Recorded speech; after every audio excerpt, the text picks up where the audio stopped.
सावलीतून जा आणि सावलीतून ये। एक गांव में एक बहुत अमीर आदमी रहता था। उसका नाम था गणेश राव। बहुत सी जमीन जायदाद और खेत थे उनके।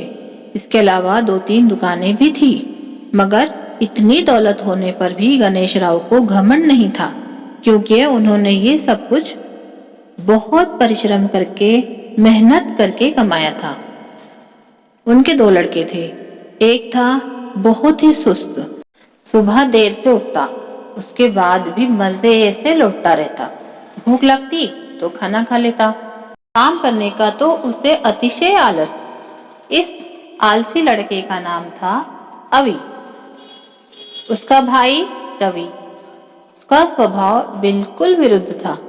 सुबह जल्दी उठकर वो कसरत करता, पढ़ाई करता, पिताजी की उनके काम में मदद करता। अवि और रवि दोनों ही बड़े हो गए थे। गणेश राव को अवि की बहुत फिक्र रहती। अब उनकी उम्र भी हो चुकी। आखिर बहुत सोच विचार करके उन्होंने दोनों बेटों को अपने पास बुलाया।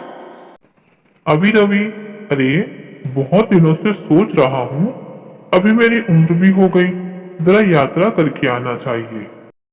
ठीक है बाबा, लेकिन यहाँ का सब कारोबार कौन संभालेगा? रवि ने पूछा। गणेश राव बोले, जमीनें, दुकानें सब तुम दोनों में बराबर बांटने वाला हूँ।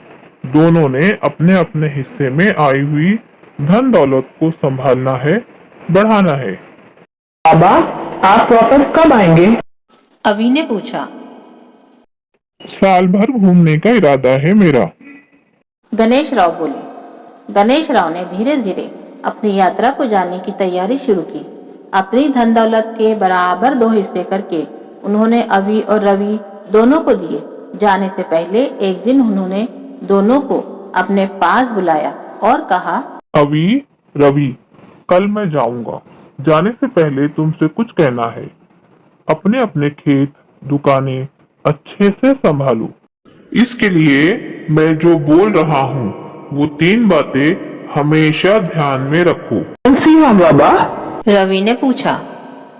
गणेश राव बोले, पहली बात, रोज छाव में से काम पर जाओ और छाव में ही घर आओ। दूसरी बात, रोज स्वादिष्ट पकवान खाओ। और तीसरी बात, आसपास के गांव में एक एक घर बनाओ। इन 3 बातों का अनुकरण अगर तुमने किया तो तुम सुख से रहोगे।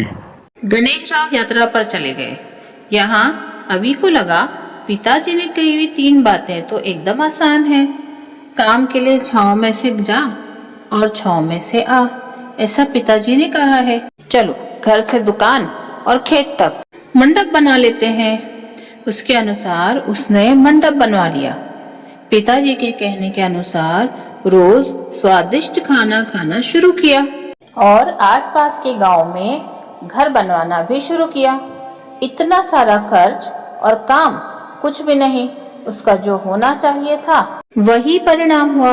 उसका धन तेजी से कम होने लगा। लेकिन रवि ने अपने पिता का उपदेश अच्छी तरह समझ लिया था, इसलिए उसकी संपत्ति बढ़ने लगी। होते होते साल समाप्त हुआ। गणेश राव अपनी यात्रा समाप्त करके घर वापस आए। अवि रवि दोनों दौड़ते हुए उनसे मिलने आए। गणेश राव ने अवि से पूछा, अरे कैसा चल रहा है? अवि चिढ़कर बोला, वाह बाबा, अच्छा उपदेश किया।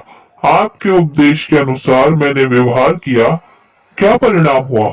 मैं कंगाल हो गया। रवि, तेरा कैसा चल रहा है?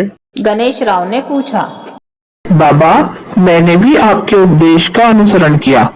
छाव में काम पर गया और छाव में ही आया। अर्थात सुबह जल्दी धूप चढ़ने से पहले काम के लिए गया और अंधेरा होने पर वापस आया। दिन भर मेहनत करने के कारण रोज की रोटी भाजी मुझे स्वादिष्ट व्यंजन जैसी मजेदार लगती और सबसे प्रेम से व्यवहार करने के कारण आसपास के सभी गांव में बहुत से लोग मेरे दोस्त बन गए हैं। उनके घर पर मैं अधिकार से जा सकता हूँ। उनके घर अर्थात मेरे घर ही बन गए हैं। अर्थात हर गांव में मेरा घर है। इस कारण मेरा व्यापार बहुत बढ़ गया है। गणेश राव अवि से बोले। मेरी बातों का सही अर्थ रवि ने समझ लिया है। तूने बस शब्द सुने और उनका पालन किया, इसमें मेरी क्या गलती? अवि शर्मिंदा हो गया। वो बोला, बाबा, अब मैं भी रवि की तरह काम करूंगा और सफल होकर बताऊंगा। ये सुनकर गणेश राव को बहुत खुशी हुई।